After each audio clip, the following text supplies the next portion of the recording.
ನೋಡ್ತೀವಿ ಮೇಡಮ್. ಯಾರ್ಯಾರು ಇಷ್ಟ ಆಗ್ತಾರೆ ನಿಮಗೆ? ನಮಗೆ ಗಿಲ್ಲಿ ಇಷ್ಟ. ಗಿಲ್ಲಿ ಯಾಕೆ ಇಷ್ಟ ಆಗ್ತಾರೆ? ಗಿಲ್ಲಿ ಆಟ ಆಡೋದು ತುಂಬ ಚೆನ್ನಾಗಿದೆ. ಗಿಲ್ಲಿನ ಬಿಟ್ಟು ಬೇರೆ ಯಾರಾದ್ರೂ ಇಷ್ಟ? ಕಾವ್ಯ. ಕಾವ್ಯ ಯಾಕೆ ಇಷ್ಟ? ಆ ಗಿಲ್ಲಿಗೆ ಫ್ರೆಂಡ್, ಅದಕ್ಕೋಸ್ಕರ ಇಷ್ಟ.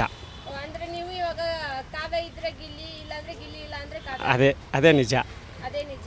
ಇಬ್ಬರಿಗೂ ಸಪೋರ್ಟ್ ಮಾಡ್ತೀರಾ? ಇಬ್ಬರಿಗೂ ಸಪೋರ್ಟ್ ಮಾಡ್ತೀವಿ. ಅಂದ್ರೆ ಇವಾಗ ಪ್ರೀ ಪ್ರಾಡಕ್ಟ್ ಅಂತ ಹೇಳಿ ಕಾವ್ಯನ್ ಕರೀತಾರೆ, ನೀವು ಅದನ್ನ ಒಪ್ಕೊಂತೀರಾ? ಅದು ನಮ್ಗೆ ಗೊತ್ತಿಲ್ಲ. ಆದರೆ ನಮಗೆ ಅವರು ಇಬ್ಬರು ಮಾತ್ರ ಇಷ್ಟ ತುಂಬ. ಇಷ್ಟ.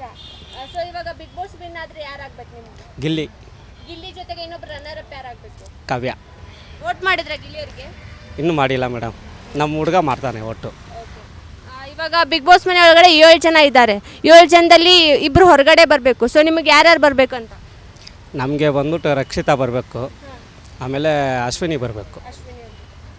ಈ ಇಡೀ ಸೀಸನ್ನ ನೋಡಿದಾಗ ಅಂದರೆ ಬಿಗ್ ಬಾಸ್ ಯಾವಾಗ ಆರಂಭ ಆಯ್ತಲ್ಲ ಗಿಲ್ಲಿ ಹೋದಾಗಿಂತ, ಅಲ್ಲಿಂದ ಇಲ್ಲಿ ತನಕ ಚೆನ್ನಾಗಿ ಆಟ ಆಡ್ತಾ ಇರೋರು ಯಾರು ಅನ್ಸುತ್ತೆ? ಇಲ್ಲ ಮೇಡಮ್, ಈ ಸೀಸನ್ನೇ ನೋಡಿರೋದು. ಈ ಸೀಸನಲ್ಲಿ ಗಿಲ್ಲಿನೇ ಚೆನ್ನಾಗಿ ಆಡ್ತಾ ಇರೋದು. ಗಿಲ್ಲಿನೇ ಚೆನ್ನಾಗಿ ಗಿಲ್ಲಿಗೋಸ್ಕರ ನೋಡ್ತಾ ಇದ್ದೀವಿ, ಇಲ್ಲಾಂದರೆ ನಾವು ನೋಡ್ತಾ ಇಲ್ಲ.